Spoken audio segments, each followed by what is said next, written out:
Hola, antes de comenzar el episodio me gustaría recordarte que he publicado 3 libros. El primero se llama Computación y Programación Funcional, que fue publicado en 2021 y es un libro que trata la programación funcional desde un punto de vista teórico y práctico.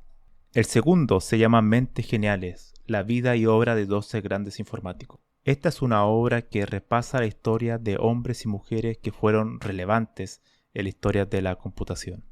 Y el último, el más reciente, se llama Principios de Programación, donde explico una nueva forma de entender la programación a través de 8 conceptos.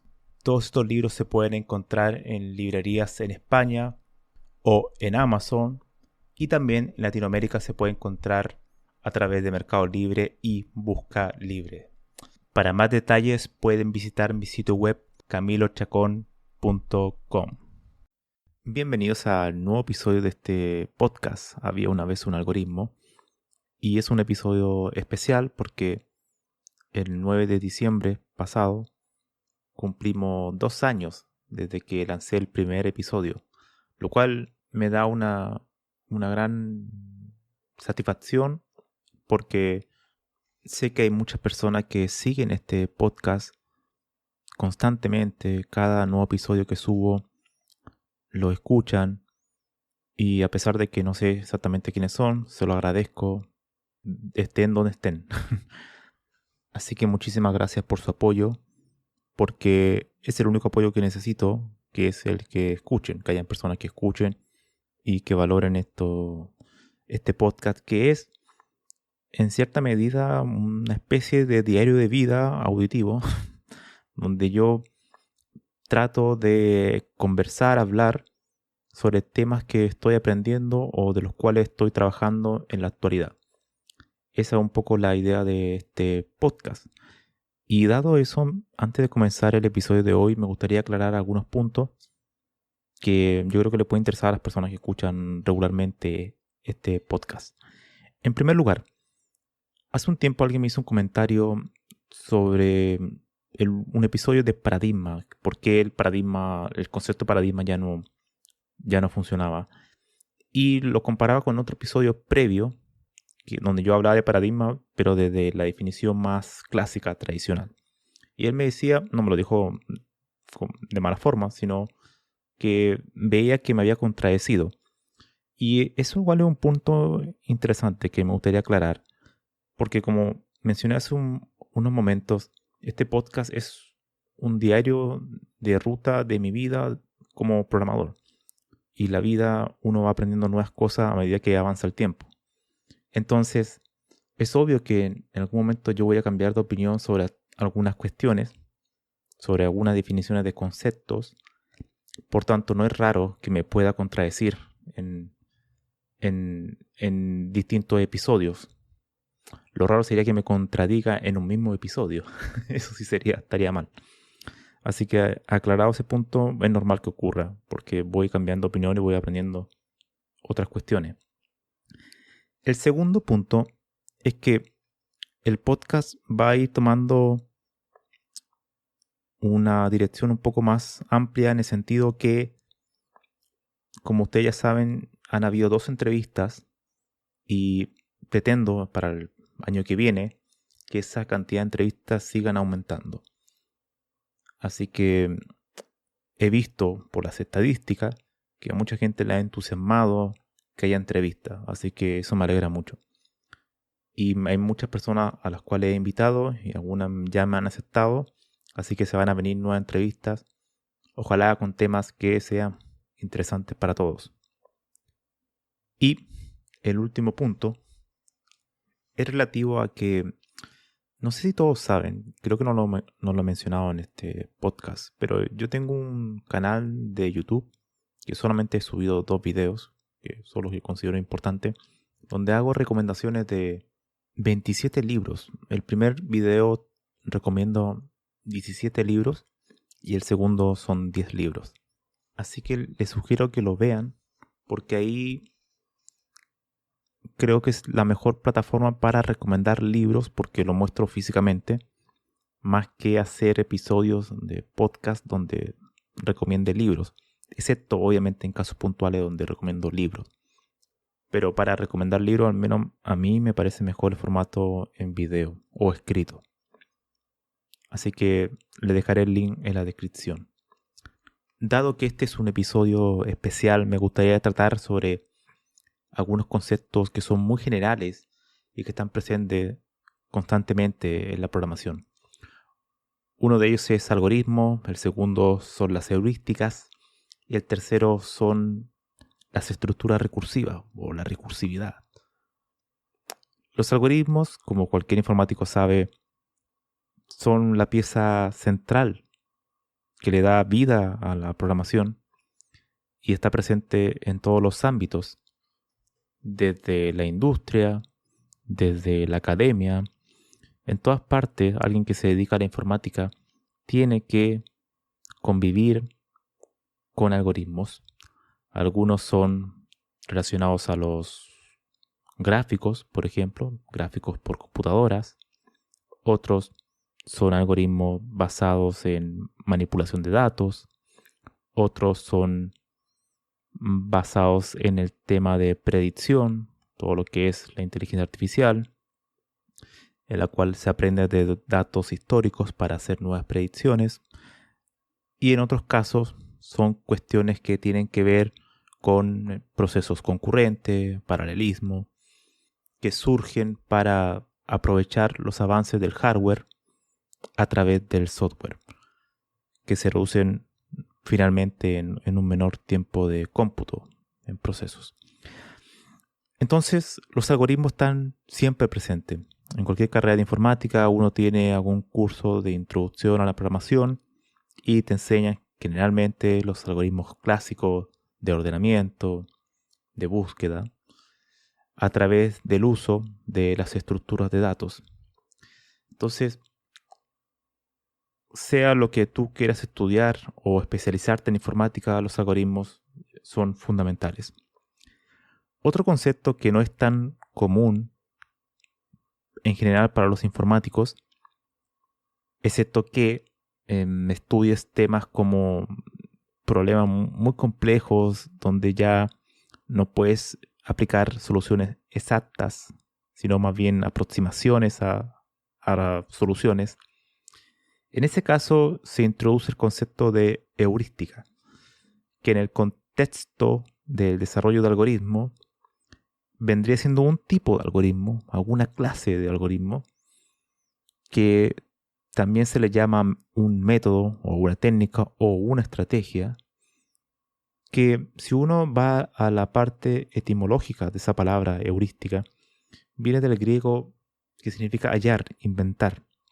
Y eso es muy interesante porque lo que hace una heurística es no asegurarte que tú tienes una solución exacta para un problema, pero te da una aproximación. O sea, tú tratas de hallar o inventar alguna estrategia que pueda mejorar los resultados actuales sin que el costo computacional, el tiempo, sea extremadamente alto. Entonces, estos típicos algoritmos de heurística se ven en los juegos. Cuando uno programa juegos como ajedrez, uno se da cuenta que la cantidad de combinaciones que para predecir un movimiento o tratar de hacer una jugada inteligente es extremadamente alto. Son muchas combinaciones. Al final se crea un árbol de combinaciones.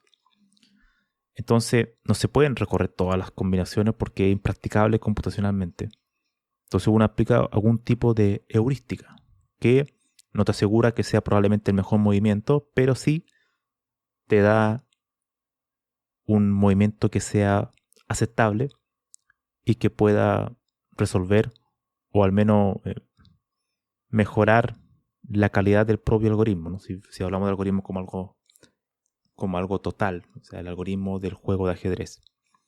Un algoritmo tiene muchísimas partes y uno puede añadir algoritmos sobre otro algoritmo, ¿no? Entonces uno puede añadir una heurística dentro de un algoritmo. Y otra cuestión también relevante con las heurísticas que tienden a ser particulares, específicas a un problema.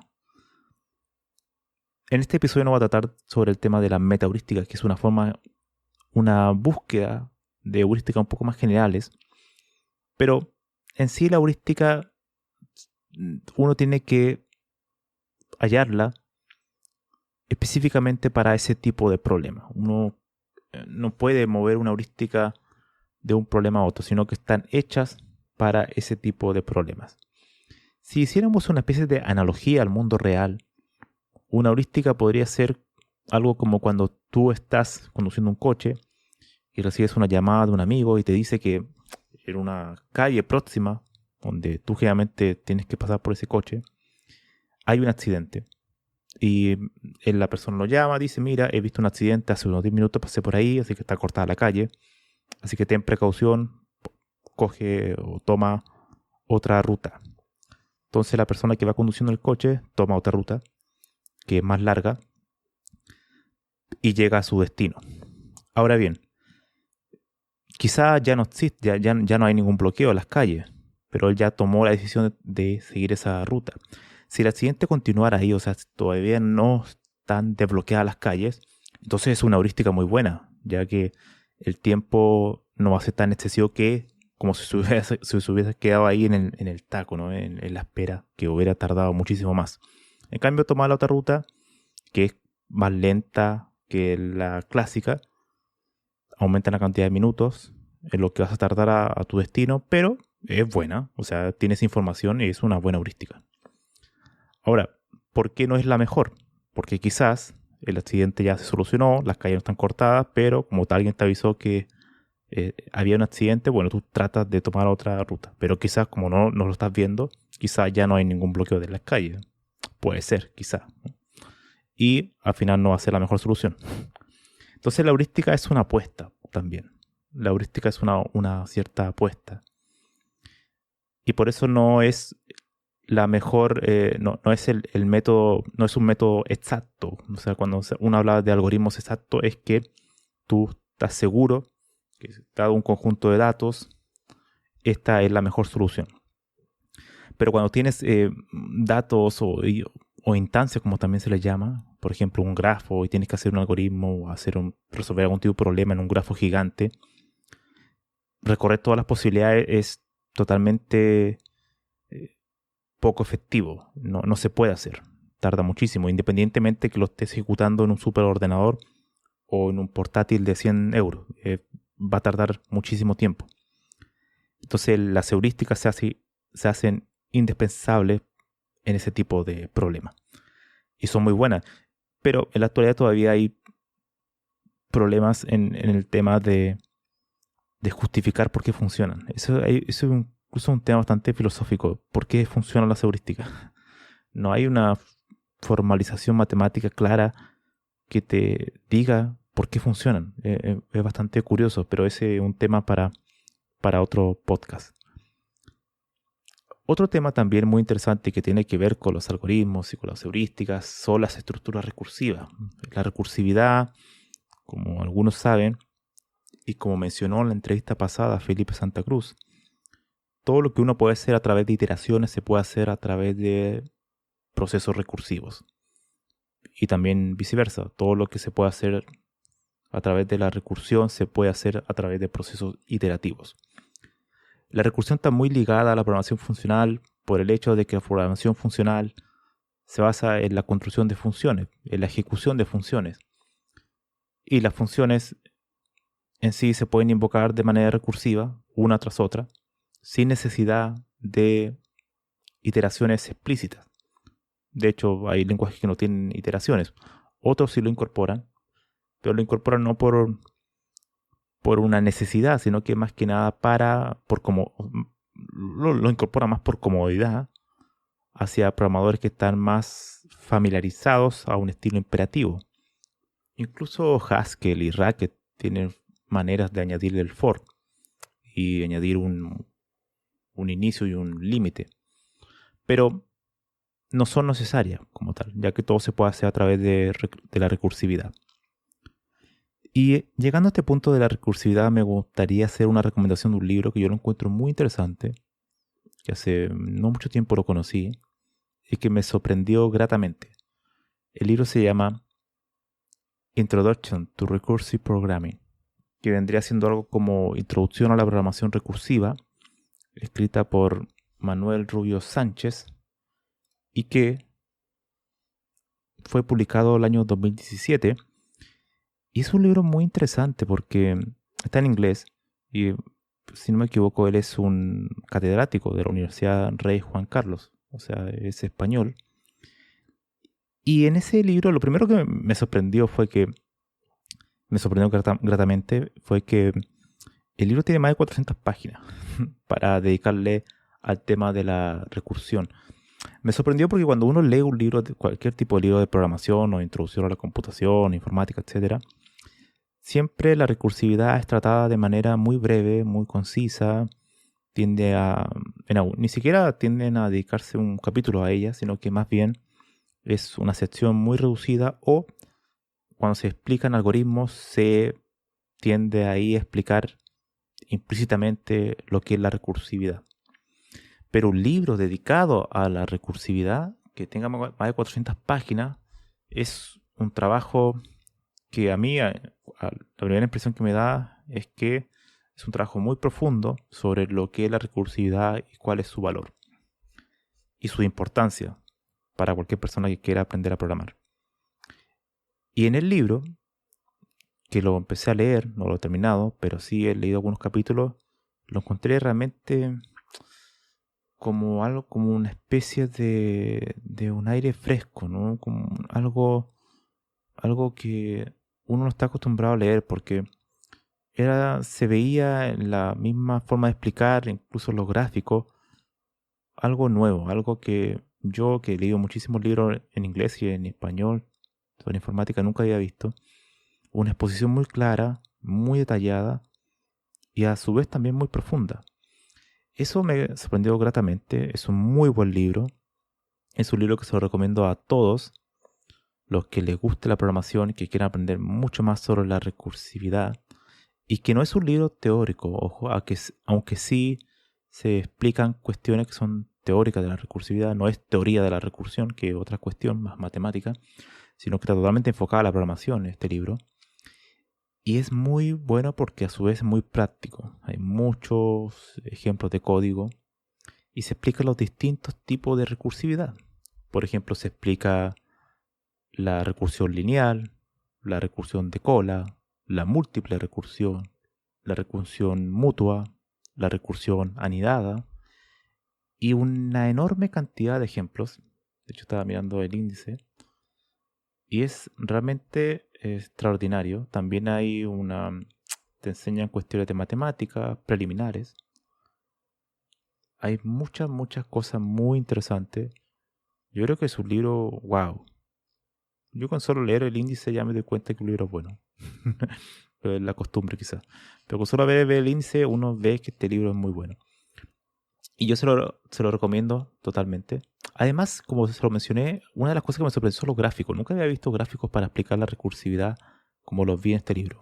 Son realmente muy originales y se explican muy bien esta manera de construir la computación, que es una manera que en algunos problemas puede ser mucho más simple, mucho más fácil de programar y mucho más fácil de pensar también.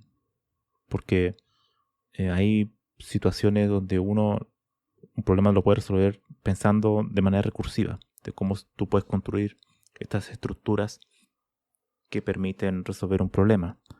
Entonces, para finalizar, los algoritmos son fundamentales. Hay muchísimos libros para aprender algoritmos. Yo creo que en los videos que están en el canal de YouTube hay varios donde pueden profundizar en los temas de algoritmos. Ahí recomiendo varios libros de algoritmos.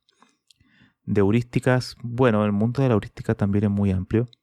Yo creo que ahí tienen que buscar libros de combinatoria, libros de algoritmos de aproximación, donde se tiende a explicar los algoritmos heurísticos. O también pueden buscar un libro que trate sobre las metaheurísticas, que también es un mundo muy, muy interesante, que se basa en la búsqueda de heurísticas sofisticadas, inteligentes, pero que a su vez también sean generales. Por eso el prefijo meta, más allá de las heurísticas. Y sobre recursión, yo le recomiendo este libro de Manuel Rubio Sánchez. Es un muy buen libro y que sin duda sale fuera de la norma. Nadie se había tomado el tiempo de profundizar en este tema y hacerlo en un libro de más de 400 páginas. Es un gran trabajo muy detallado y que puede servir no tan solo para mejorar tu forma de pensar a la hora de escribir códigos, sino que también puede ser una introducción a la programación funcional, que es una programación que, como lo dijo Felipe Santa Cruz, es una programación que todo se hace a través de operaciones recursivas. Así que, de nuevo, me gustaría dar las gracias a todas las personas que escuchan este podcast, en particular los que frecuentemente me escuchan, están aquí fielmente, que más o menos sé de qué ciudades son, porque generalmente veo la estadística unas horas después de que grabo el podcast, y siempre se repiten las mismas ciudades, así que asumo que probablemente son las mismas personas. Así que les doy muchísimas gracias por apoyarme de esa forma. Porque al final el podcast en sí no...